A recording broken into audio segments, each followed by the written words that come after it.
Invitamos a este escenario a los participantes de la primera reflexión, los señores Marcos Neto, director del Centro Internacional para el Sector Privado en el Desarrollo del PNUD en Estambul; Mónica de Graef, presidenta ejecutiva de la Cámara de Comercio de Bogotá;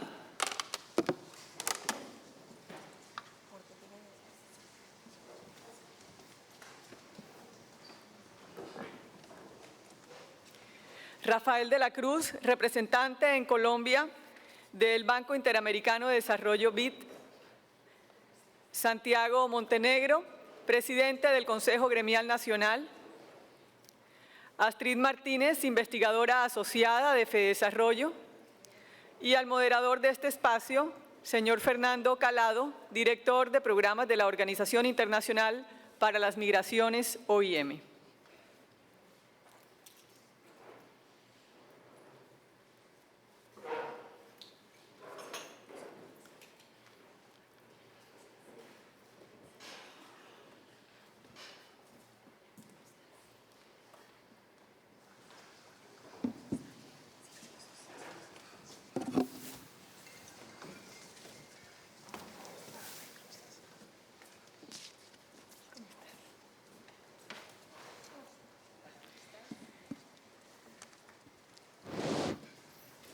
Iniciamos entonces este bloque con la reflexión inicial a cargo del señor Marcos Neto,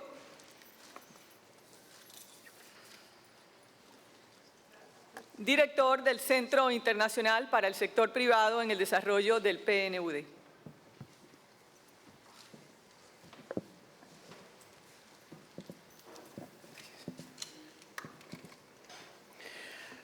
Muy buenos días.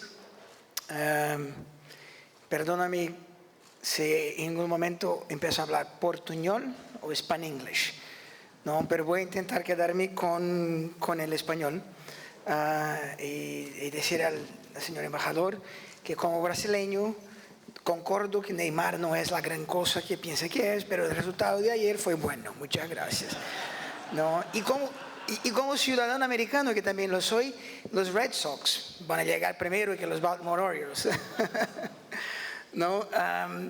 Bueno, antes de más nada quería agradecer muchísimo a AFE, que es nuestra socia en la plataforma de filantropía para los Objetivos de Desarrollo Sostenible, los ODS, por la invitación a estar aquí. Es un honor poder estar en Cartagena, estar en Colombia otra vez en un momento histórico, ¿no? Que Colombia lo tiene, ¿no? Y lo quisiera pasar unos minutitos a juntar dos cosas fundamentales, ¿no?, que pasan en el mundo y en Colombia. Uno, toda la cuestión del proceso de paz en Colombia y cómo eso se junta con la Agenda de Desarrollo Sostenible, la Agenda 2030, que fue acordada el año pasado, hace exactamente un año, en Nueva York, por todos los países, incluso Colombia. Y es importante recordar que Colombia es la madre de los Objetivos de Desarrollo Sostenible, porque sale de Colombia la idea de la pregunta primero de qué iba a sustituir los Objetivos de Desarrollo del Milenio. ¿No? O sea, es Colombia lo que hace la pregunta, ¿qué va a venir después? Y es Colombia que la responde diciendo, mira, lo que necesitamos son otros objetivos, pero mucho más transformadores, mucho más profundos de que los Objetivos del Milenio. Y Colombia, a través de una diplomata, Paula, es que lleva la idea a Naciones Unidas en las preparaciones de la conferencia de Río +20.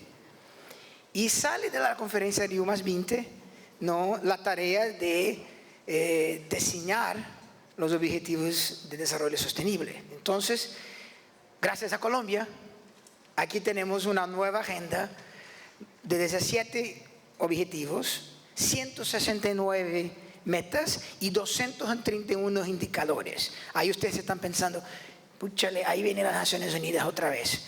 con una gran confusión que sale de 8 para 17. ¿Y por qué? Lo que les pido es que miren por el otro lado. El mundo que vivimos hoy es un mundo en que tenemos 65 millones de refugiados, más de en cualquier otro momento en la historia desde la Segunda Guerra Mundial. Es un mundo de donde venimos conflictos. Yo vivo en Turquía, en mi frontera del sur, tenemos todo el conflicto de Siria, todo lo que pasa. No, vivimos en un mundo con mudanzas climáticas que van a afectarnos de manera terrible.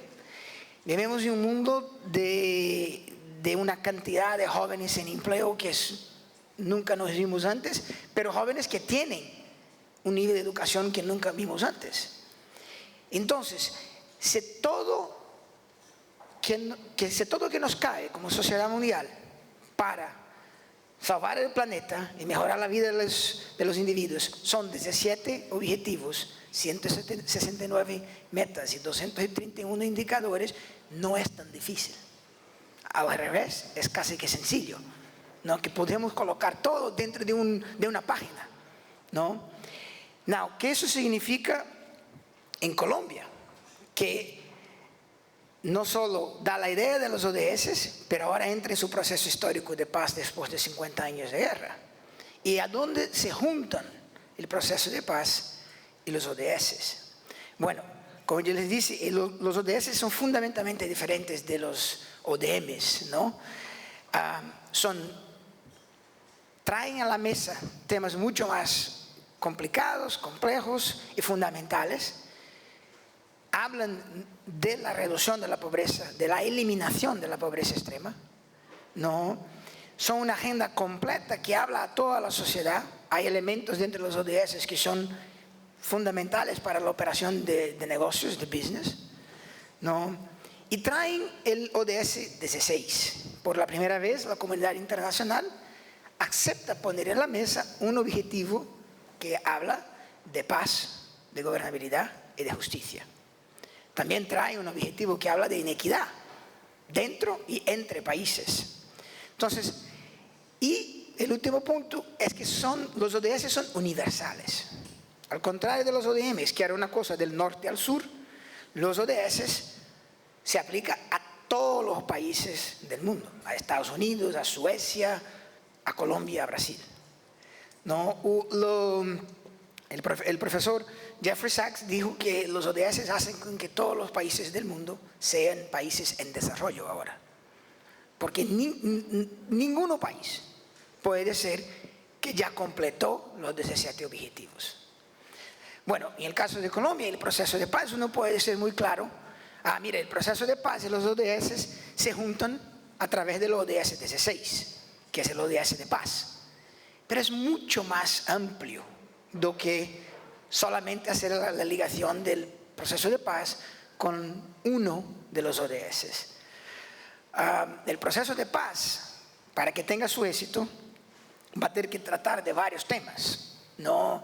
Reintegración, desarrollo de territorios que están atrasados, muchos elementos que cuando uno cuando uno lo compara con los ODS, lo ve esos elementos presentes en casi todos los ODS. Porque los ODS fueron creados de una manera indivisible, ¿no? Es obvio que ningún país va a poder hacer y atacar los 17 de la misma manera al mismo tiempo. Pero ellos de una manera son indivisibles. Lo que nosotros como PNUD lo buscamos ahora es apoyar a los países para que encuentren lo que llamamos de aceleradores de los ODS.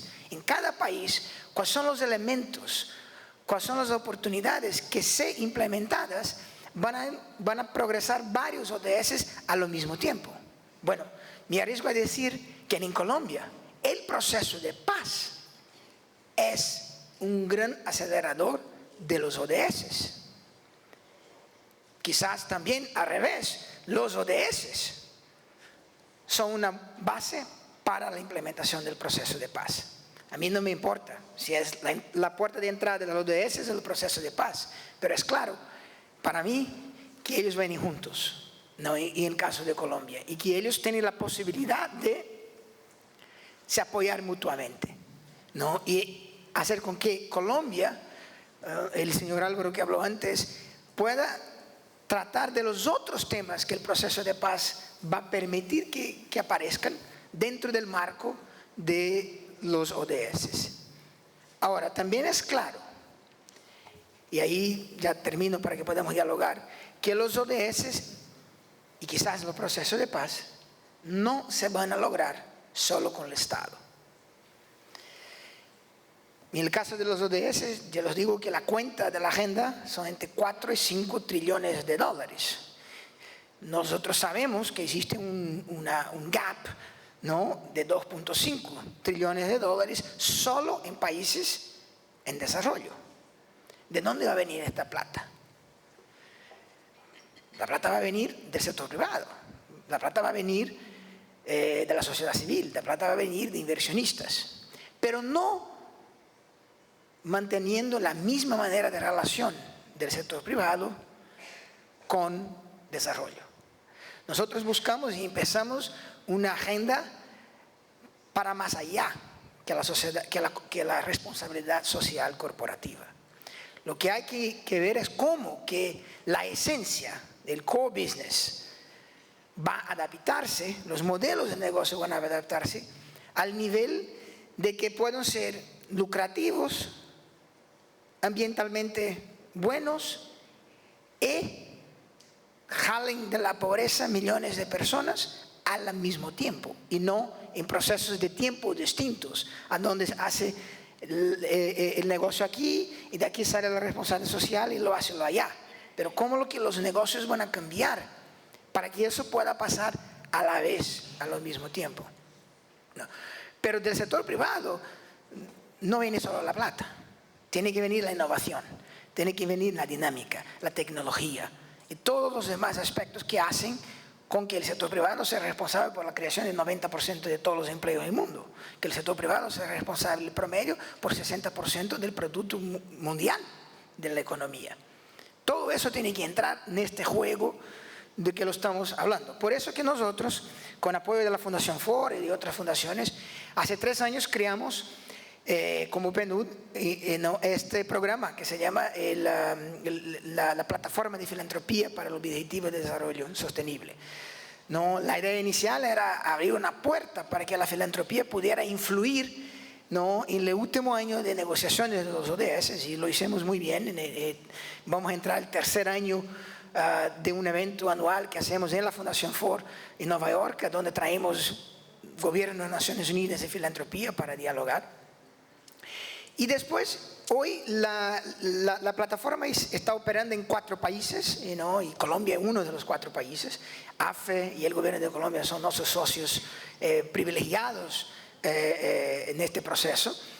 Y también estamos en África y vamos a expandir en los próximos años para 8 países más. La idea a nivel nacional es construir y facilitar el diálogo intrafilantropía, ¿no?, para que ustedes sepan más lo que son los ODS, sepan más de qué significan los ODS y cómo le pueden usar ustedes para apalancar sus inversiones, ¿no?, y obtener un impacto más grande. Pero también es el espacio a donde estamos trayendo los gobiernos y el sector privado y la filantropía juntos para discutir cómo puede implementar los ODS de manera conjunta, ¿no? Colombia ahí también es un liderazgo. El gobierno de Colombia es uno de los primeros gobiernos del mundo a crear una comisión, ¿no?, interministerial para avanzar los ODS, ¿no? Y es muy bueno que la filantropía ahí ya es un socio privilegiado del gobierno y podemos con Naciones Unidas facilitar eso, ¿no? El futuro me parece que es esperanzoso, que es rico, pero un futuro que se va a construir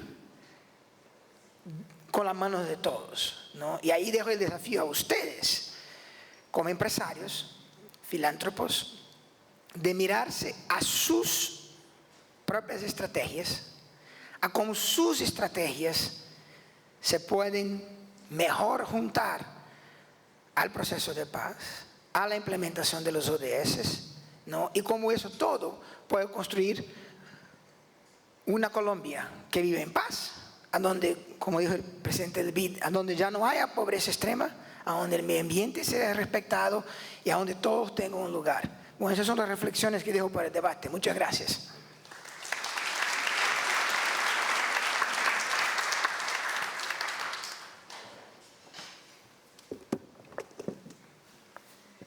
Para dar inicio a la conversación, cedo la palabra al moderador de este espacio, el señor Fernando Calado, director de programas de la Organización Internacional para las Migraciones, OIM.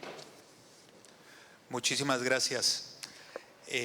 Primero que todo, quisiera empezar este panel agradeciéndole a María Victoria Llorente y a la FIP por la invitación y a los otros organizadores. Y agradecerles mucho por este rol que me han dado, porque por una de las pocas veces me toca a mí hacer las preguntas y no responderlas. Quisiera empezar presentando a nuestros panelistas, la doctora Mónica de Greiff, presidenta ejecutiva de la Cámara de Comercio de Bogotá, al doctor Rafael Cruz, representante de Colombia del Banco Interamericano de Desarrollo BID, al doctor Santiago Montenegro, presidente del Consejo Gremial Nacional, a Astrid Martínez, investigadora asociada de FEDesarrollo. Rolf Meyer, empresario sudafricano y exministro que fue uno de los negociadores del proceso de paz en Sudáfrica, dijo en una conversación que la paz de un país se logra solo cuando todos se incluyen, cuando todos ganan, cuando se procede con transparencia, abiertos a los medios de comunicación donde todos puedan observar los errores y los aciertos, que no conoce conflicto que llegue a su fin si es que no están dadas estas condiciones. A partir de estas reflexiones yo quisiera hacerle la pregunta y empezar conversando con la doctora Mónica y después pedirle a los panelistas que complementen la discusión. Quisiera preguntarle, doctora, ¿cuáles son los elementos comunes de la agenda de desarrollo y de la paz? ¿Y cómo relacionar la sostenibilidad con una visión de construcción de paz a largo plazo? Bueno, muy buenos días para todos y muchísimas gracias por la invitación. Yo creo que el desarrollo sostenible, y esa es la palabra clave de acá, el desarrollo sostenible está absoluta y totalmente ligado a la paz. Es muy difícil pensar que en entornos violentos pueda haber un desarrollo sostenible, continuado y eficaz donde todos se beneficien. Y evidentemente en la medida que entendamos que ese desarrollo sostenible es lo que nos lleva a un mejor futuro, tenemos que entender los beneficios que tiene la paz. Y por supuesto está íntimamente ligado a esas agendas al territorio. Pensar que la paz simplemente pasa por la retórica o por decisiones desde un nivel central no es posible. Hacerlo en el territorio se vuelve vital. El fortalecimiento, por supuesto, de las instituciones en esos territorios, la presencia fuerte, decidida, clara y transparente del Estado es una preocupación común en la agenda. La preocupación por el medio ambiente. Parte de esa agenda sostenible y de los ODS tiene que pasar por la preocupación del medio ambiente, y aquí en Colombia, en los territorios, sí que es claro esto cuando tenemos un tema tan arraigado como es la depredación del medio ambiente y la minería ilegal. Y aquí también hay un tema importante que es la conciencia y el interés del bien común sobre el bien particular. Yo creo que esos puntos son comunes en la agenda, son de trabajo de largo plazo, y en Colombia tenemos una oportunidad única como colombianos de participar de manera fuerte y decidida en ese cambio histórico que queremos para el país. Yo creo que el sector privado en este momento tiene una participación enorme, y tiene que ver con que tenemos que tener claro que la paz es una oportunidad para el desarrollo económico, y el desarrollo económico, por supuesto, es la mejor contribución que podemos hacer para la paz. Creo, y permítanme una cuña, desde las cámaras de comercio. Las cámaras de comercio acompañamos a los empresarios y al sector privado en hacer realidad sus sueños empresariales. Y yo creo que es el momento de pensar en grande, de ser mucho más grande de lo que hemos sido y acompañar a Colombia entera en esa oportunidad que tiene para la paz. Entonces tenemos muchísimos elementos comunes, pero hay otro elemento común a todo que quiero mencionar para terminar, y es que esto es una agenda de mediano y largo plazo. Esa es una obligación de los empresarios también. No podemos seguir pensando en qué quiero para mí en este momento, sino cómo de verdad colaboramos en el largo plazo para mejorar el desarrollo en nuestro país. Muchas gracias, Rafael. Sí, gracias y muy buenos días a todos. Yo quisiera poner un poco en contexto la discusión que estamos teniendo en este evento y desarrollar un poco las ideas que el presidente Moreno acaba de plantear en el video de saludo que acaba de hacer. Colombia en los últimos 20 años pasó de ser un país pobre, de unos $6.000 per cápita, a un país de ingresos medios, hoy, en unos $12.000 per cápita aproximadamente. Una pobreza de más de 40%, aproximadamente 27%, y hoy, después de tener una clase media que no pasaba del 25%, la clase media pasa del 55%. Esa es la Colombia de hoy. Y esa es una Colombia hecha en un periodo de guerra. Ha sido una Colombia hecha en base a un esfuerzo tremendo de los empresarios, ha sido una Colombia hecha en base a aprender lecciones de política macroeconómica muy importantes, a tener una política fiscal y monetaria muy sensata y a tener un espíritu abierto a la inversión privada especialmente. De manera tal que esos son grandes éxitos del país. Colombia, lo importante de ahora es cómo va a pensarse hacia el futuro. Si Colombia sigue haciendo lo que ha hecho hasta ahora, va a seguir progresando y probablemente dentro de unos 20 años más, Colombia va a estar alrededor de $20.000 per cápita. Esos son nuestros cálculos, al menos en la estrategia que mencionaba el presidente Moreno, que hemos concluido con el país hace muy poco tiempo, que hemos acordado con el país hace muy poco tiempo. Ahora, $20.000 per cápita es mucho mejor que 12.000, pero ¿realmente es todo lo que Colombia puede aspirar? Nuestra respuesta es no. Colombia puede aspirar a mucho más. Colombia puede ir a $30.000 per cápita, que es, para darles una referencia, el ingreso per cápita del sur de Europa. Es decir, Colombia podría ser un país, dentro de 20 años, donde uno salga del aeropuerto El Dorado, terminal número 3, vea para un lado y para el otro y parezca Madrid, en el sentido de la infraestructura, de los servicios públicos, de la seguridad, de la salud, de la educación del país. Eso es posible, está al alcance de Colombia, está al alcance de algunos países latinoamericanos y Colombia es uno de ese pequeño club que puede llegar ahí. La razón por la que nosotros creemos que eso es posible, en primerísimo lugar, es por ese tremendo tesón del colombiano. Pero además hay políticas muy específicas que nosotros estamos recomendando al gobierno. La primera de ellas, la más importante, es aumentar dramáticamente la inversión pública. Y dramáticamente la inversión pública significa duplicar la inversión pública. Colombia invierte los 3 niveles de gobierno a nivel público, pues 3,5 puntos del producto aproximadamente por año. Nuestro cálculo es que si Colombia duplica eso hasta 7 puntos del producto, añade 2 puntos del producto al crecimiento, que como ustedes saben, estructuralmente Colombia crece al 4%, 3,5%, llevaríamos a Colombia a crecer cerca del 6%, y si ustedes hacen los cálculos, la curva de crecimiento lleva en 20 años a $30.000 per cápita. Colombia no lo puede hacer por una razón, entre otras, porque no tiene el dinero para hacerlo. Colombia ingresa en este momento, los 3 niveles de gobierno sumados, aproximadamente un 16-18% del Producto Interno Bruto. Colombia requeriría ingresar entre 20 y 22% del Producto Interno Bruto para poder tener la disponibilidad para aumentar la inversión pública en la dimensión de lo que estamos hablando. Por eso hemos aconsejado al gobierno una reforma fiscal que no presione más sobre los que ya pagan, que son, en Colombia pagan pocos, pero pagan muchísimo. Y lo que pasa en Colombia es que hay muchos que están haciendo el papel de free riders, ¿no? Es decir, están básicamente disfrutando, digamos, de la inversión que otros pagan. Esto hay que aumentarlo, hay que aumentar la base de tributación y hay que lograr que todos los colombianos le pongan el hombro, de verdad, a Colombia para aumentar la inversión pública y llevar al país nuevamente a ese posible sueño, que es realidad, que es muy posible, de un país de alto desarrollo.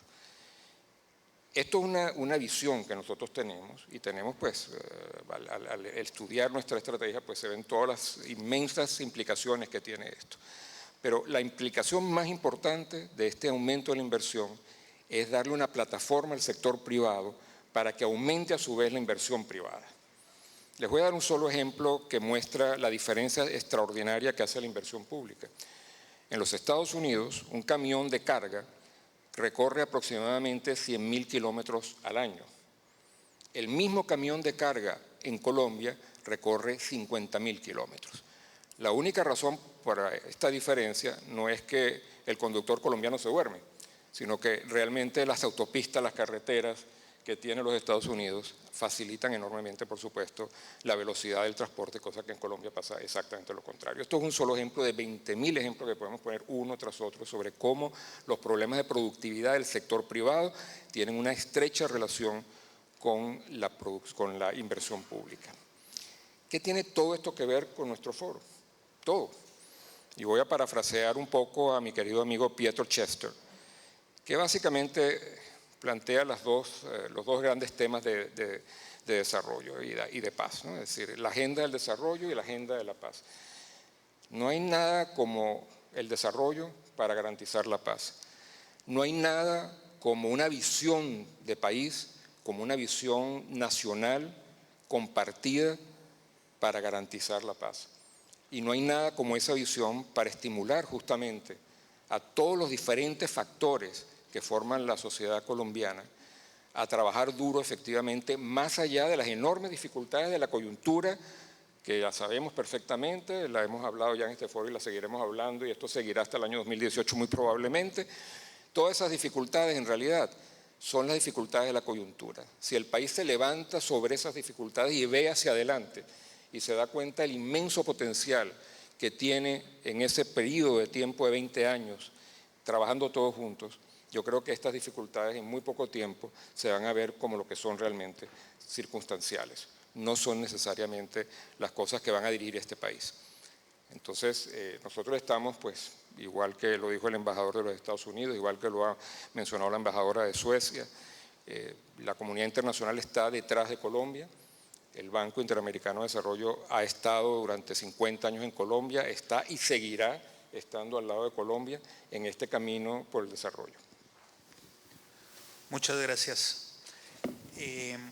Santiago, ¿qué componentes de la agenda de desarrollo en Colombia deberían fortalecerse con miras a construir una paz sostenible y qué elementos deberían incluirse hoy que no hacen parte de esa agenda? Bueno, muchas gracias primero por esta invitación. Un saludo a todos los compañeros del panel. Una de las ideas que quería plantear en este foro realmente son dos ideas. Una, decir que yo no veo que haya dos agendas o que deba haber dos agendas, una agenda de desarrollo y una agenda de paz. Realmente es una sola agenda. No puede haber desarrollo, si no eliminamos la violencia. Y otra idea que espero también desarrollemos un poco más adelante es que el desarrollo es mucho más que plata, mucho más que inversiones. El desarrollo es creación de instituciones, ¿no? Instituciones en todo el país, pero especialmente en las regiones que han estado más sujetas al conflicto. Voy a tu pregunta, ¿qué componentes de la agenda de desarrollo deberían fortalecerse o incluirse? Yo creo que en el inmediato futuro tenemos que fortalecer la presencia del Estado en todo el territorio. Aquí ya lo han dicho, una constante en la historia de Colombia desde el siglo XIX ha sido la precariedad del Estado, ¿no?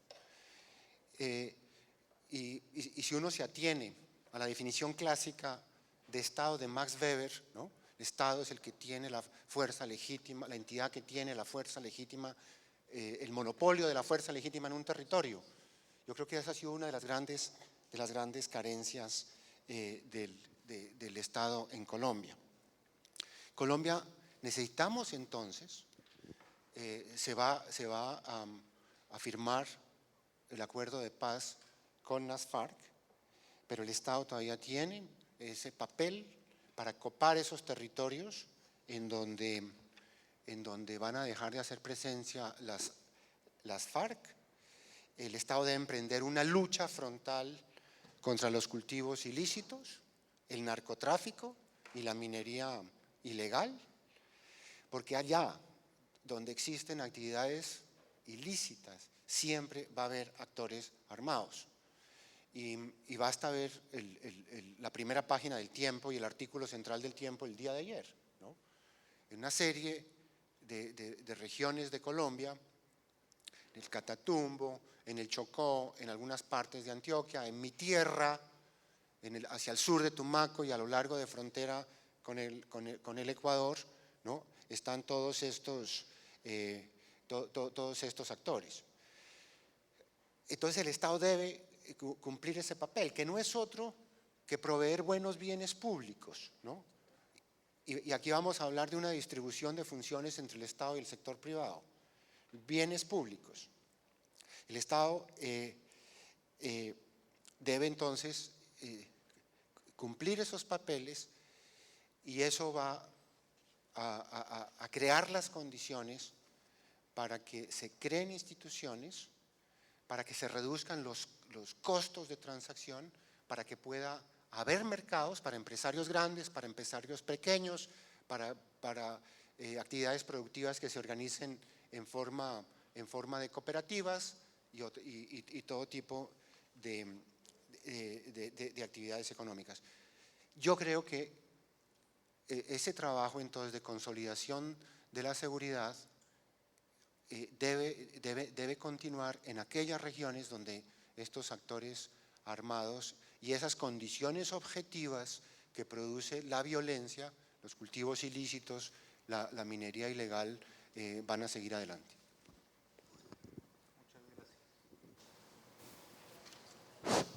Muchas gracias. Astrid, una pregunta quisiera hacer muy importante a partir de las reflexiones en las que se coincide, que es que el panorama macroeconómico no es el mismo que había hace 3 o 4 años. Alguien dijo el otro día que las negociaciones de paz empezaron con un barril de petróleo alrededor de los $100 y en este momento está aproximadamente en la mitad. ¿Cómo asegurar que el desarrollo económico opere en razón del desarrollo sostenible y de la paz sostenible en el país? Esto está así. Buenos días. Gracias por la invitación a la Fundación de Ideas para la Paz y a todas las otras organizaciones que nos invitaron. Todas las preguntas han estado planteadas en términos de la oportunidad que crea la firma del acuerdo con las FARC para pensar la agenda de desarrollo sostenible y la construcción de la paz. Me parece que es una oportunidad para hablar del desarrollo en el país que por mucho tiempo, como nos decían antes, la agenda estuvo asignada por el objetivo de perseguir la seguridad. Yo creo que la firma del acuerdo con las FARC es una oportunidad para repensar el desarrollo, en particular en las regiones afectadas, para que algunos sectores que han tenido actividad en aquellas regiones más afectadas por el conflicto armado, como son las relacionadas con minas e hidrocarburos, adquieran comprensión por parte del resto de la sociedad y del sector empresarial de las dificultades específicas por las que ha atravesado este sector, porque en esas regiones se concentran los conflictos, conflictos violentos. es una oportunidad también para redefinir, repensar lenguajes. ¿Qué es el desarrollo? Yo creo que no hay acuerdo sobre qué es el desarrollo. Le tiene uno que poner apellidos. Tiene que hablar de desarrollo sostenible, de inclusivo, de responsable, de ciudadanos corporativos, empresariales. Y empieza uno a hablar también de qué es paz. Entonces la paz no es solamente la de los conflictos violentos, sino también la paz en el nivel de cómo se tramitan los otros conflictos. Los conflictos que enfrenta este sector son cada vez menos los conflictos violentos. Los atentados a la infraestructura petrolera crecieron desde 2010, que fueron 31 atentados en el año, a 225 en el año 2013 y a 80 en el año 2015. Pero mientras tanto crecieron los bloqueos a las actividades de exploración, a las actividades de producción. En este momento hay un crecimiento importante de esa actividad y de esos conflictos. Entonces, la firma del acuerdo con las FARC puede reducir de alguna manera esos conflictos violentos en el sector específico de hidrocarburos. Mientras no haya la negociación con el ELN, es posible que no se reduzca esa actividad.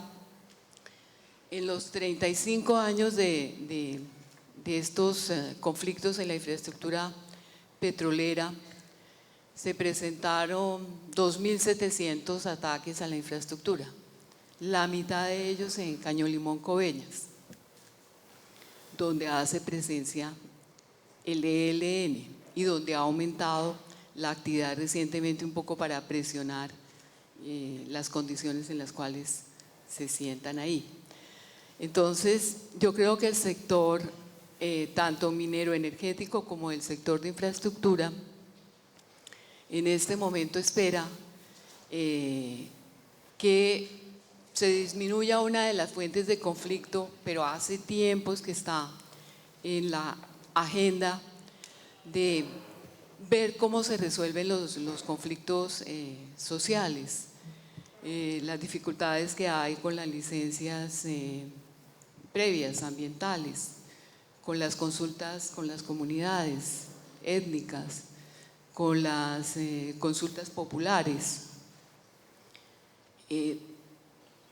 Pensar que esa actividad minera, por ejemplo, pueda ser aceptada por la sociedad actual en un escenario mundial en el cual la agenda ha cambiado sustancialmente, donde el tema del medio ambiente ha adquirido una relevancia grande, y en Colombia no tanto. A pesar de ser promotores de agendas y objetivos de desarrollo sostenible, Colombia tiene unos indicadores de destrucción de bosques, para decir solamente una cosa, muy importantes. Y a mí me preocupa, pues no solamente a mí, a mucha gente, que con una liberación de ciertos espacios para la inversión privada que estaban vedados por la presencia de grupos armados, surjan nuevos conflictos y la posibilidad de un daño a la naturaleza mayor del que ha habido hasta ahora. Yo estudié en Brasil y en Brasil no hubo guerrilla, o sea, la guerrilla urbana que hubo fue arrasada tempranamente por los gobiernos militares. Pero el Amazonas está bien impactada por la presencia de inversión privada con un Estado débil para controlar las reglas bajo las cuales se puede hacer esa explotación. Entonces, no sé, la firma del acuerdo es una oportunidad, pero lo más probable es que crezcan los conflictos sociales y la necesidad de tramitarlo por vías institucionales, para las cuales tenemos desde el año 91 una constitución que consagra un Estado social de derecho y es una oportunidad para que esa reforma que fue hecha un poco de arriba hacia abajo sea apropiada por todos los grupos de interés. En particular el sector privado, quisiera hacer un llamado final ahí como de la necesidad que tenemos de cambiar lenguajes y de precisar conceptos, que el sector privado no se agota en el sector empresarial moderno ni de grandes empresas, sino que pues aquí deberíamos estar invitando a gente del sector agrícola, campesino y también los trabajadores. Siempre hablamos de sociedad civil, Estado, sector privado, y en todos esos otros actores va a haber importantes voces en el periodo del posacuerdo.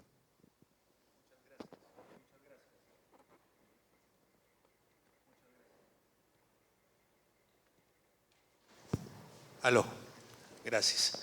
Creo que a partir de la reflexión de Rolf Meyer, que la paz tiene que ser incluyente, me están pidiendo que al final de este panel podamos abrir a preguntas del público escritas. Nuestros colaboradores van a estar pasando y solicitando que puedan hacer sus preguntas. La idea es que podamos dedicar una parte final de este panel a eso.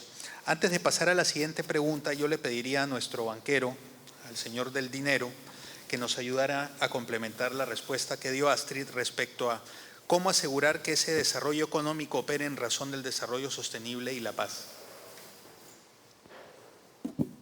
Muchas gracias por aquello del señor del dinero. De hecho, el banco invierte 1.200 millones de dólares al año en Colombia, efectivamente, con el sector público.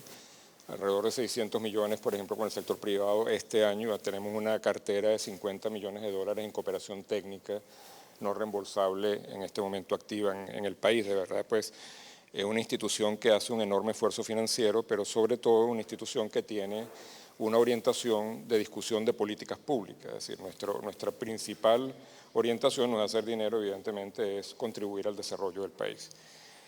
Y en esa misma dirección de lo que estábamos diciendo antes, en primer lugar, yo creo que es muy importante que los colombianos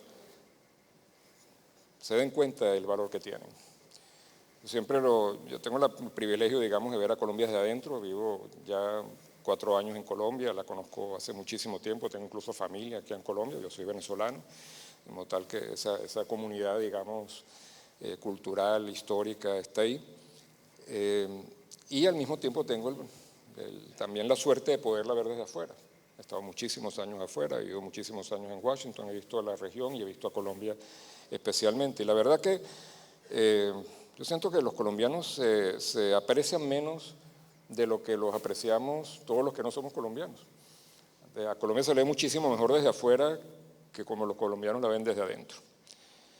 Y hay buenas razones para eso. Hay buenas razones para eso. Este país ha tenido grandes éxitos dentro de las grandes dificultades y puede tener muchos más éxitos todavía, como decía anteriormente en mi primera intervención. Y creo que el éxito mayor que podrían tener los colombianos es lograr una visión común de nación hacia el futuro.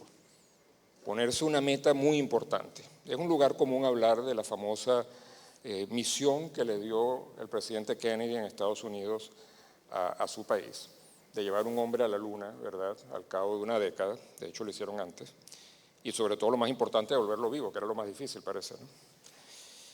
Y lo lograron. Puso en tensión a toda la industria norteamericana, puso en tensión a todo el sistema financiero norteamericano,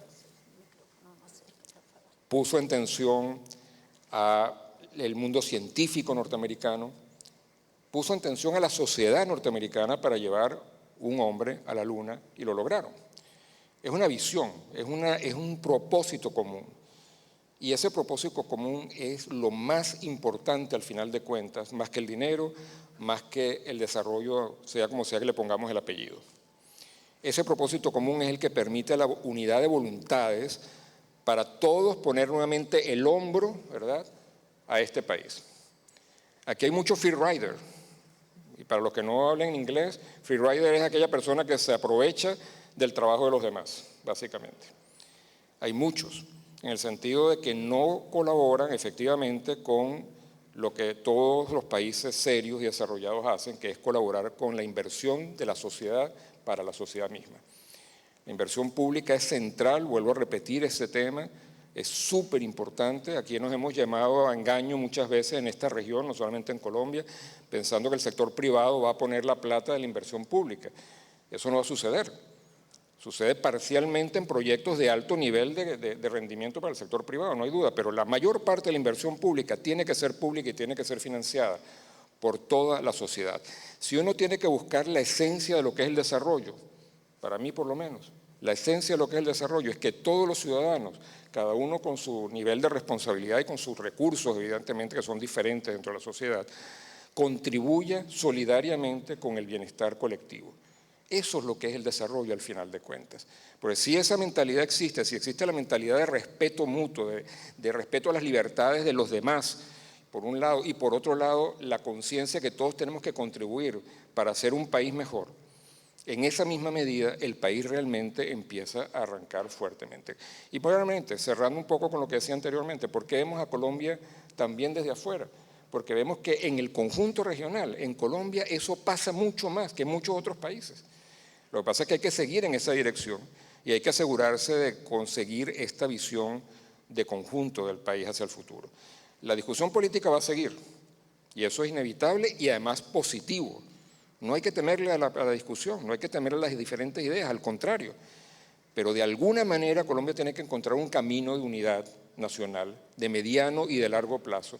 Y ese camino de unidad nacional pasa necesariamente por un aumento considerable de la capacidad de Colombia de poder invertir en la infraestructura, en los servicios públicos, en la educación y en la salud que requiere este país.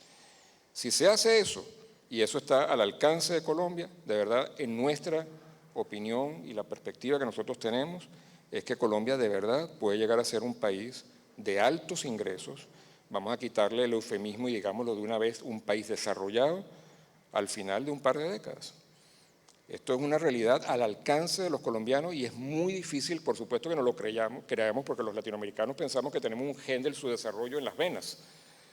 Llegaron los españoles, nos conquistaron, lo que hicieron fue sacar los productos, ¿verdad?, mineros del país y seguimos haciendo eso y no nos vamos a desarrollar. Qué lástima que no nos conquistaron los ingleses y ahí están los gringos que les ha ido tan bien. Estamos convencidos de verdad que los latinoamericanos no tenemos la capacidad para dar ese salto hacia un país desarrollado. Bueno, España, que es la culpable aparentemente, históricamente, de nuestro subdesarrollo, después fueron los gringos los culpables aparentemente también, ¿no? Bueno, miren ustedes España como está ahora. Y en España, ¿qué es lo que pasa? En España hubo un propósito común para salir de África. En el día que se dieron los cuenta los españoles a la muerte de Franco que tenían que dejar atrás de una vez por todas el conflicto histórico que dividió a España durante tantos siglos y lograron los pactos de la Moncloa, con toda la discusión política y todas las diferencias políticas entre los españoles, llegaron a la conclusión de que había que tener un propósito común y ese propósito común fue echar para adelante y construir un país desarrollado. Y lo lograron, de modo tal que no tenemos excusa. Y nuevamente, para cerrar este tema, colombianos, está en manos de ustedes. Muchas gracias. Con esta visión que nos pone Rafael y con lo que mencionaba Astrid respecto a la necesidad de incluir a los sectores menos modernos y trabajar en un proceso de modernización importante. Yo quisiera preguntarle a Mónica y a Armando, ¿cómo debería, que ambos han estado en el sector tanto privado como el público, cómo debería ser la distribución de roles entre el gobierno y el sector privado para la promoción del desarrollo sostenible en los territorios? En primer lugar, un solo propósito común. No es una división, sino esa visión precisamente de futuro de lo que queremos hacer. Y el fortalecimiento de los territorios en temas como justicia, instituciones fuertes, transparencia y claridad de lo que se está haciendo y hacia dónde vamos es muy importante. Una pequeña cuña aquí también, nosotros con varias fundaciones como la Fundación Ideas para la Paz, la Asociación de Fundaciones Empresariales, las Cámaras de Comercio Pro Antioquia y Pro Barranquilla, Estamos trabajando conjuntamente para mirar cómo es esa agenda compartida del sector privado y cómo podemos trabajar conjuntamente. ¿Qué pasa? Hay muchísimas personas que quieren hacer cosas, que queremos trabajar y contribuir, pero nos parece importante pensar que no debemos hacer esfuerzos aislados y pequeñas cosas, sino que con esa visión de futuro conjunta podemos trabajar mucho más fuertes y seguros en ese desarrollo que tenemos, que creemos y miramos como una posibilidad. Las posibilidades, creo que el embajador de Estados Unidos lo mencionó, alianzas entre el sector privado y organizaciones civiles que hagan más fuerte esa visión, y esa presencia territorial se vuelve trascendental. Y hay un tema que yo he hablado con el gobierno bastante también, es el tema de la compra pública. La compra pública regional. La compra pública debe ser inclusiva, debe ser transparente, y es imposible seguir pensando que refrigerios para niños, alimentación para niños, en territorios de conflicto se sigan llevando desde Bogotá y adjudicando con licitaciones públicas gigantescas que no benefician directamente el territorio. Es muy importante la ley 80, un avance, por supuesto, en licitaciones públicas, la 1150 también, pero ahora tenemos un compromiso de inclusión. El sector privado nos ven siempre como el que paga impuestos, el que puede seguir pagando impuestos, por supuesto, y el que por favor le dé empleo a quienes se van a reincorporar a la sociedad. Yo creo que va muchísimo más allá de eso, y es esa transformación de lo público también en aras de la inclusión de esta nueva sociedad y de ese conjunto de personas que queremos. Entonces yo creo que debemos hacer esfuerzos colectivos grandes, debemos entender que hay una oportunidad para cambiar y que ese cambio, así sea en temas pequeños, se vuelve importante si lo hacemos desde el principio bien hecho. Gracias. Muchas gracias. Santiago. Sí, digamos, cuando se ve el desarrollo como la creación de instituciones, se entiende inmediatamente que el sector privado y el Estado deben trabajar juntos, que se necesitan mutuamente, ¿no? Se necesitan instituciones de mercado e instituciones estatales o instituciones de gobierno.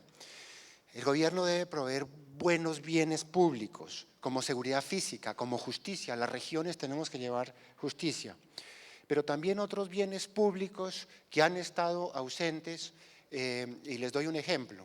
Planeación Nacional señala que un 58% de los predios rurales no tienen catastro o no tienen títulos, y el 42% restante los tiene en forma precaria, ¿no?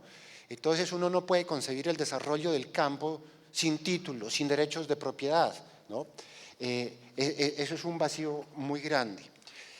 El sector privado debe operar produciendo, bienes privados, pero también pagando impuestos, contratando formalmente a sus empleados, pagándoles la seguridad social y cumpliendo un papel activo en su rol dentro de la sociedad civil. Cuando actúa el sector privado y el sector público, fallan. Ya hay fallas de mercado, pero también hay fallas de gobierno. Entonces hay que entrar a solucionar unas fallas y otras, ¿no? Se habla sobre todo de las fallas de mercado, pero yo creo que cuando hablamos de instituciones y tratamos de construir toda esta agenda hacia el futuro de paz, sobre todo en las regiones, debemos también hablar de las fallas de gobierno. Y yo las ordeno como en dos cosas: fallas de gestión administrativa y fallas del sistema político, del mercado político. Tenemos que decir las cosas. Predomina el clientelismo y la falta de capacidad técnica de los funcionarios. Y hay mucha corrupción, como señalaba Mónica. Juan Martín Caicedo ha mostrado los problemas de la corrupción en la contratación pública, sobre todo a nivel regional. Y una propuesta muy específica, para no hablar solo de problemas. Colombia avanzaría muchísimo en la gestión pública, sobre todo en los municipios, si se llegaran a instalar sistemas de planificación financiera, los llamados ERPs a nivel de municipio. Cualquier empresa privada de más de 100 empleados tiene un sistema de esos. ¿Por qué no se puede llevar eso a los municipios? Y finalmente, quiero decir algo sobre el sistema político. El sistema político en Colombia, bueno, en muchas partes del mundo, tiene dos problemas. Está centrado hacia el corto plazo. El interés de los políticos no es en la próxima generación, sino en la próxima elección, ¿no? Y los políticos no tienen incentivos a la provisión de bienes públicos, porque los bienes públicos están disponibles para todos y el uso de una persona no excluye el consumo de otro. Los políticos prefieren cosas que creen dependencia, ¿no? Que en el lenguaje colombiano eso lo hemos llamado la mermelada, ¿no? Entonces, cuando hablamos del desarrollo y de la creación de instituciones, también tenemos que hacer un esfuerzo muy grande por solucionar estas fallas del gobierno y fallas del sistema político. Y termino con unas breves propuestas, ¿no? Tenemos que aumentar la transparencia en el uso de los recursos públicos. Vuelvo a la Cámara Colombiana de la Infraestructura, pliegos únicos de licitaciones en las licitaciones, eliminación de los cupos indicativos del presupuesto nacional, eliminar gradualmente el uso del efectivo. En todo el mundo se está eliminando, en los países nórdicos se está eliminando el efectivo. Aquí cometimos el inmenso error de volver a de emitir el billete de 100.000 pesos. Si yo les pregunto a ustedes quién ha visto un billete de 100.000 pesos, son muy pocos los que lo han visto. Los billetes de 100.000 pesos están en las zonas periféricas, donde hay narcotráfico, donde hay mucha informalidad y actividades ilícitas. Y finalmente, en Colombia nos falta mucho más de lo que estamos haciendo acá. Deliberación pública, pero deliberación pública sobre todo tranquila, ¿no? Dejar el Twitter a un lado, además la discusión mirándonos a los ojos y pudiendo responder en forma serena y tranquila.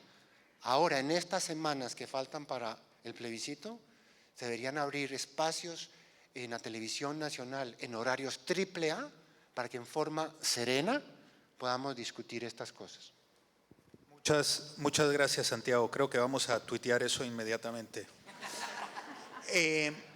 Astrid, ¿cuál es el cómo aportar al crecimiento económico para consolidar nuevos mercados que generen desarrollo en territorios donde ha persistido el conflicto armado y donde se requiere un compromiso a largo plazo de los empresarios?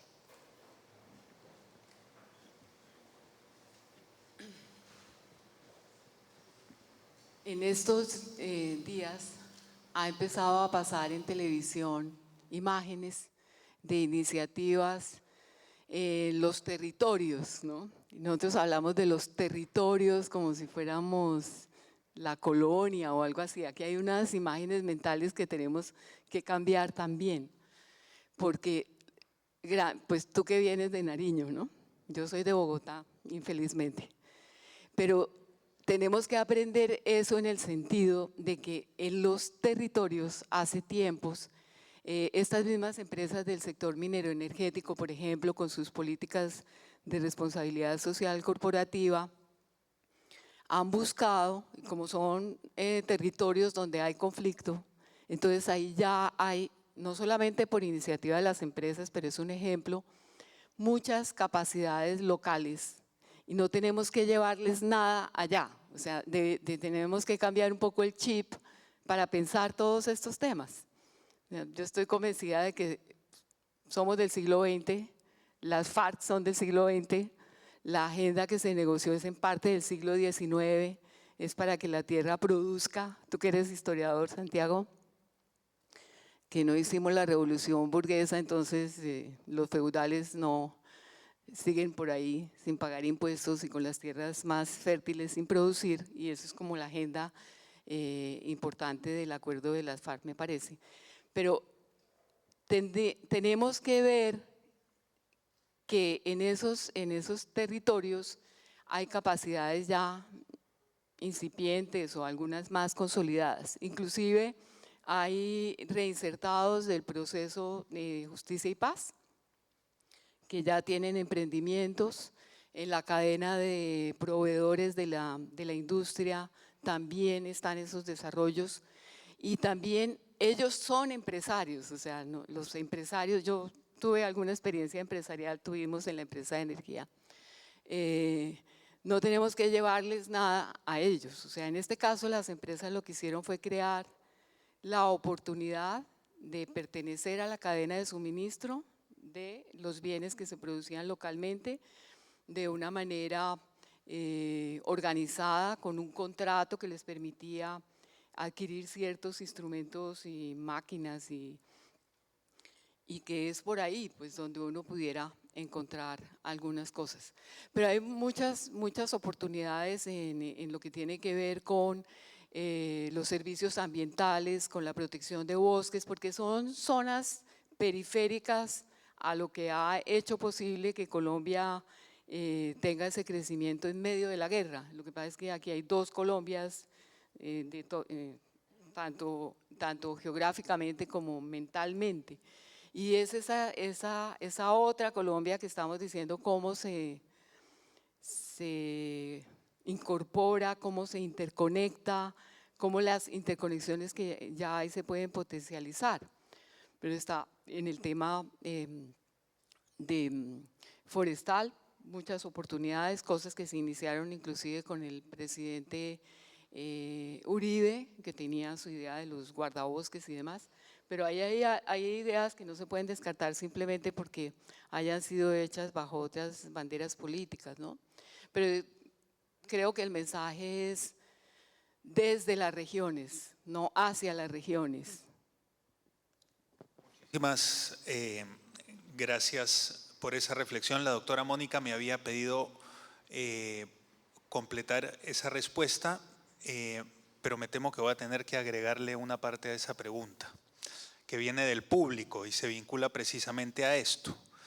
¿Qué tanta importancia se le debe dar al otorgamiento de subsidios para incentivar la llegada del sector empresarial a los territorios más afectados por el conflicto? Quería agregar simplemente que Colombia es un país de microempresas. El 89% de las empresas colombianas son micro, solamente el 6% son medianas y el 4% son las grandes empresas. Y yo creo que el trabajo con las microempresas es un trabajo muy importante, independiente de donde estemos situados en Colombia, y que apunta a la formalidad, y en esa medida trabajar por el fortalecimiento de las empresas se vuelve vital. En la Cámara de Comercio hicimos una encuesta que la llamamos la encuesta para la paz, donde preguntamos a 2.000 representantes legales de Bogotá y la región qué querían y cómo trabajarían para ser incluyentes de personas desmovilizadas o trabajar y ir a los territorios de conflicto, si había incentivos.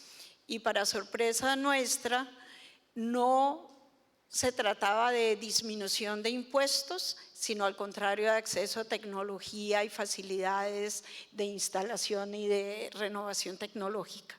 Y yo creo que en eso, como política industrial, nos falta trabajar, porque sería importante mirar, teniendo esas posibilidades, cuáles empresas de este universo que tenemos podría irse a otras regiones y qué se requeriría en términos de tecnología, innovación y reconversión industrial para poderse instalar en territorios diferentes a los que ya están. Creo que esa es una parte de política pública privada, donde el sector privado y el público debemos trabajar conjuntamente para lograr llegar a territorios con microempresas, empresas estables y de largo alcance. Muchísimas gracias. ¿Qué tanta importancia, nuevamente quisiera hacer esta pregunta porque creo que es muy importante para el panel que manejamos, se le debe dar al otorgamiento de subsidios para incentivar la llegada del sector privado a los territorios afectados por el conflicto? Santiago.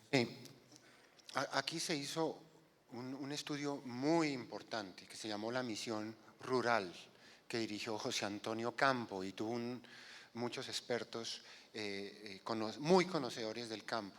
Y una de las conclusiones de la Misión Rural es que no se deben dar subsidios y que lo que se debe hacer es proveer bienes públicos, un poco lo que decíamos al comienzo, bienes públicos, seguridad física, seguridad legal, vías de penetración, capacitación de los trabajadores, de las personas, buena educación en los colegios, en las zonas rurales, para cerrar esas brechas con la calidad de la educación en las grandes ciudades. Entonces, yo creo que el papel del Estado debe ser ese, un poco por lo que tú decías.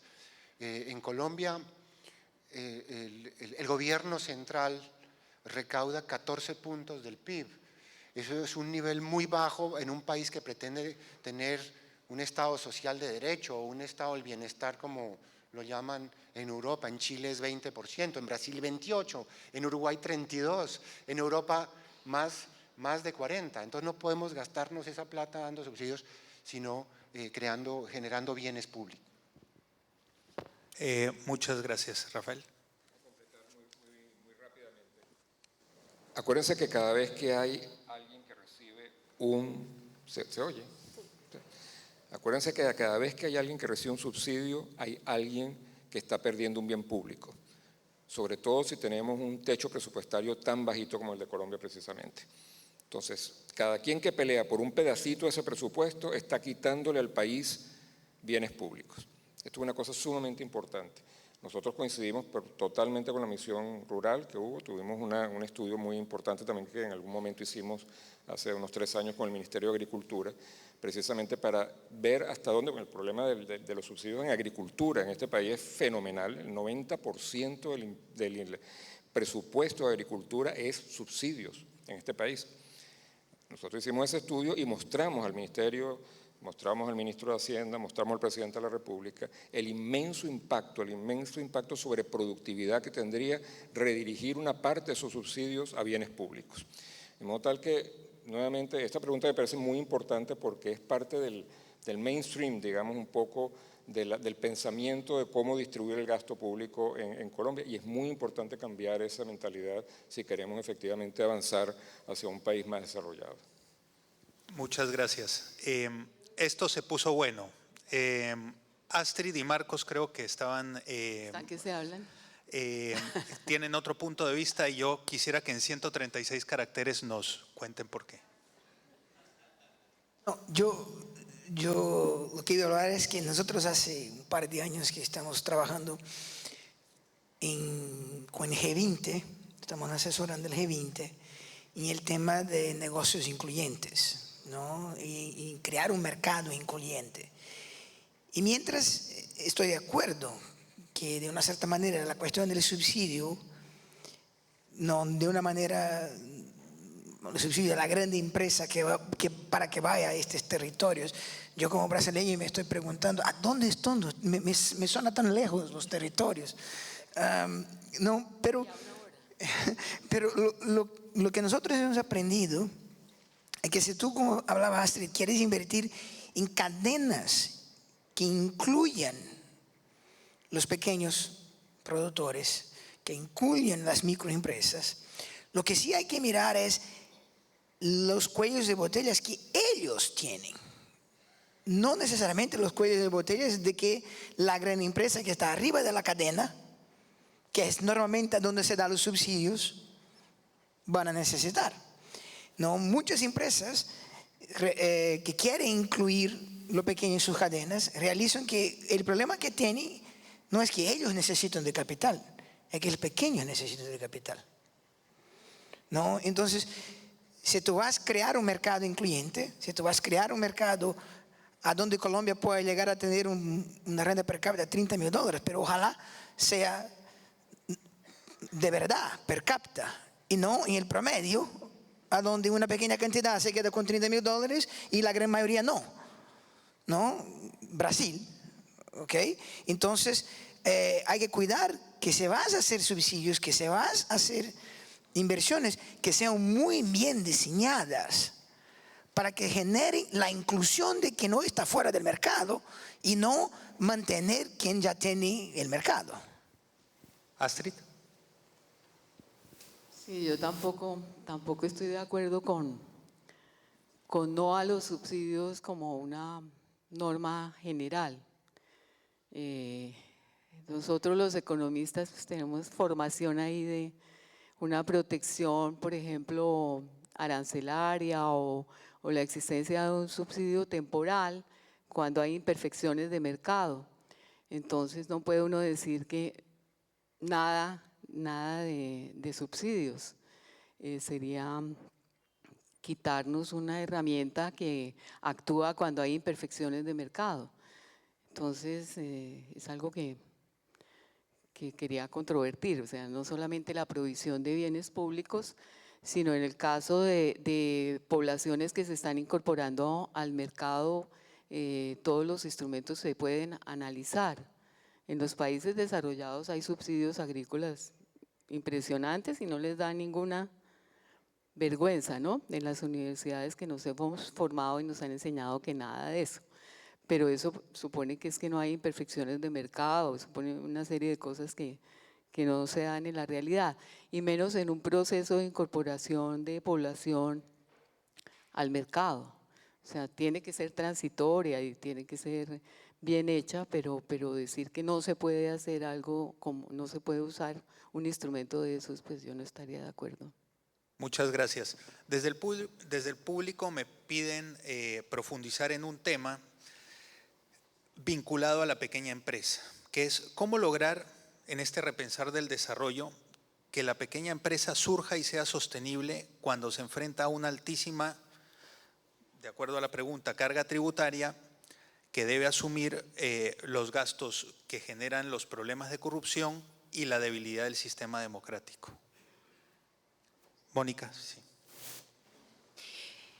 Creo que la ayuda, como ya mencioné, a las empresas es muy importante. Generalmente las microempresas pagan muy poquitos impuestos y propusimos también desde la Cámara de Comercio, la Comisión de Expertos, que se midieran tarifas únicas, pero que fueran estudiadas y claras para que además se vaya generando la cultura del pago de impuestos. Las microempresas no pagan en su gran mayoría impuestos, pero tampoco pagan seguridad social, y viene por un tema que es que las microempresas en el 95% son empresas familiares. Entonces trabaja el señor y tiene ayudando, no trabajando, a la señora, los hermanos, los tíos, los primos, todo el núcleo familiar, y esas personas no están afiliadas a seguridad social porque el marido paga la seguridad, entonces están como parte del grupo familiar. Yo creo que eso hay que cambiarlo y hay que trabajar con ellos, y haciendo, por supuesto, mucho más fácil el tema de simplificación tributaria, de impuestos municipales, como la parte del ICA, que es un impuesto que se tenía que pagar mensualmente o cada 2 meses, poderlo hacer una vez al año, unas tarifas claras, comprensibles y no tanta diferenciación. Pero también tiene que ver con la ayuda en la inclusión en esas cadenas productivas y tiene que ver con la posibilidad de obtener certificados de calidad.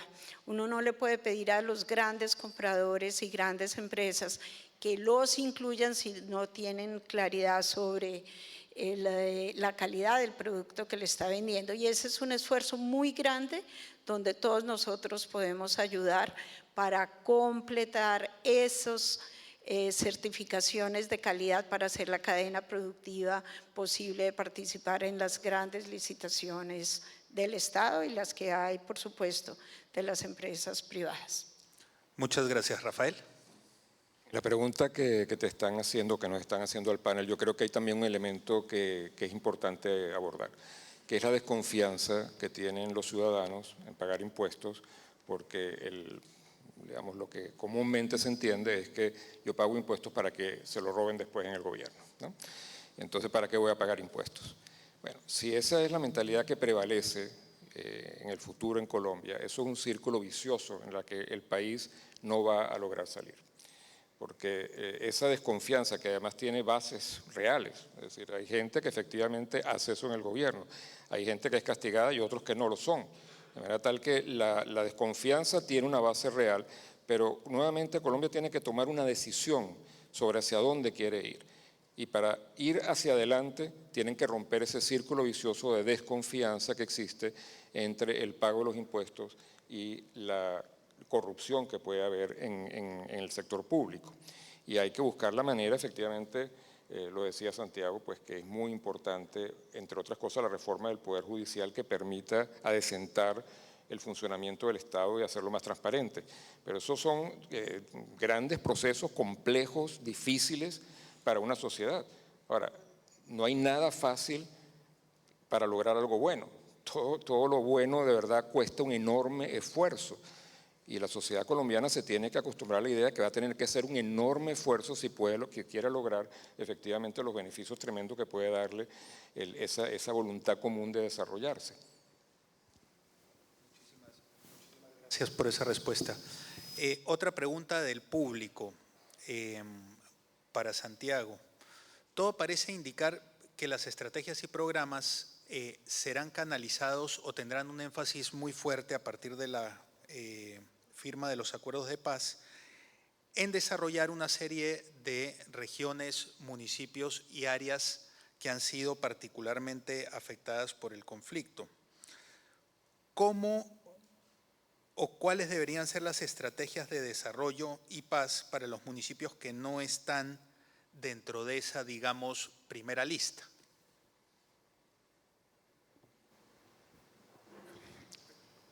No, yo creo que, digamos, el país tiene unos retos y unos desafíos muy grandes que se han planteado acá. Va a haber unas acciones, digamos, especiales en algunas regiones, en algunos municipios, pero en agenda de desarrollo mantenemos unos desafíos muy grandes y en todo el país, incluyendo las grandes ciudades, y esto debe hacer parte de un gran propósito nacional que quizás lo logremos después del 2 de octubre. Pongo unos ejemplos. La informalidad. O sea, detrás de esta cifra de 14 puntos del PIB de recaudos del gobierno, ¿qué hay? Una informalidad aterradora, ¿no? En Colombia tenemos 22 millones de trabajadores activos. De esos, solo cotizan a la Seguridad Social 7.5 millones. O sea, la informalidad laboral es de un 65%. De esos 22, solo pagan impuestos, solo declaran renta 2.1 millones. En Colombia tenemos más de 1 millón de empresas, la mayor parte microempresas. Pero de ese millón, solo 3.400 pagan el 80% de los impuestos a las personas jurídicas. Podría seguirles dando más números. 2/3 partes de las construcciones en nuestras ciudades son informales. En Colombia se sacrifican 4.2 cabezas de ganado, pero solo se comercializan formalmente el 18% de esa cifra, ¿no? Entonces, bueno, ¿y eso qué trae como consecuencia? Muchas cosas. No hay recaudos tributarios, muy pocas personas están cubiertos por la seguridad social contributiva, muy pocas personas se van a jubilar, ¿no? Colombia no es un país viable si no eliminamos, por ejemplo, ese problema de la informalidad. Eso hace que tengamos una productividad que, según datos de la OECD, es 8 puntos menos porcentuales que hace 50 años. 22% de la productividad de Estados Unidos. El promedio de América Latina está en 30. Chile está en 55, Corea del Sur en 65, ¿no? Eso debe ser parte de una agenda que nos una a todos, y esperamos que volvamos a tener unos consensos mínimos, ¿no?, en los próximos años, después de que pase un poco esta crispación política por la cual está pasando el país. Los retos son muy grandes. Muchísimas gracias. Yo termino con una pregunta que también viene del público para Astrid y quien quiera responderla también, que es, bueno, ¿y cómo medimos esto? ¿Cómo medimos ese avance en términos de desarrollo y paz en este contexto de objetivos de desarrollo sostenible, en el contexto del avance en el proceso de paz? ¿Cómo medimos esto? Esas preguntas de doctorado, ¿no? Pues hay mediciones del informe de desarrollo humano, por ejemplo, Naciones Unidas tiene manera de medir esos avances con multidimensional. No podemos tener afán. Santiago es historiador, o era historiador, ¿cierto? Yo aprendí leyendo los trabajos de él y de José Antonio Campo. Esa informalidad que tenemos, esa manera de hacer las cosas, esa relación entre el sector productivo y el Estado, es una historia de larga data en Colombia. O sea, no pagamos impuestos, no creemos en el Estado, las clases dirigentes son responsables en gran medida de eso, porque todo lo que era Estado era algo, solamente ahora se habla de fortalecer las capacidades del Estado. En América Latina de pronto hubo esa tradición, y esa carencia de fortaleza del Estado es grave para la cohesión social, como lo dicen pues todos los tratadistas. Pero también le hace a uno pensar esa informalidad de Colombia, que es un tema que Santiago está trabajando mucho en sus presentaciones como presidente del Consejo Gremial, y que llama la atención desde todo punto de vista, la base para la tributación, que es el tributo el que nos va a permitir tener políticas redistributivas o reducir las diferencias entre las regiones en términos de desarrollo y demás. ¿Es del ADN de Colombia? O sea, nosotros, si no es del ADN, ¿lo podemos cambiar en una década?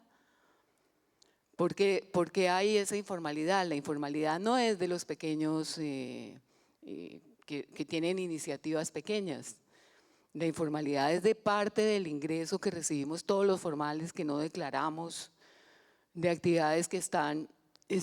No es un sector informal por allá y un sector moderno, formal, que tributa, que respeta todas las normas. Hay algo más que es cultural, que son las instituciones, que van a requerir una transformación que va a durar mucho tiempo, porque lo tenemos muy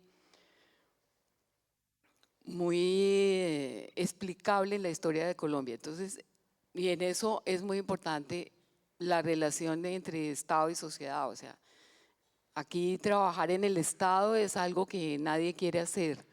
Ser juez, nadie quiere ser juez. Los egresados de la Universidad de los Andes, en una anécdota que contaba un amigo de Mónica, decían: ¿cómo te fue? Estoy en tal banco, en tal entidad, en tal. Solamente uno dijo: me tocó ser juez. O sea, mientras que en Colombia ser juez no sea algo que la gente quiera, o ser profesor, o ser empresario, o ser buen trabajador, nos va a quedar muy difícil. Entonces esas preguntas pues tienen este tipo de respuestas que sé que son un poquito como maximalistas o algo de ese estilo, pero sí también tenemos que hacer una reflexión de cómo vamos a llegar y cómo vamos a incorporar toda esta población que está como al margen, sea bajo la forma de informalidad o no, al desarrollo de Colombia, y en particular las regiones que están afectadas por el conflicto.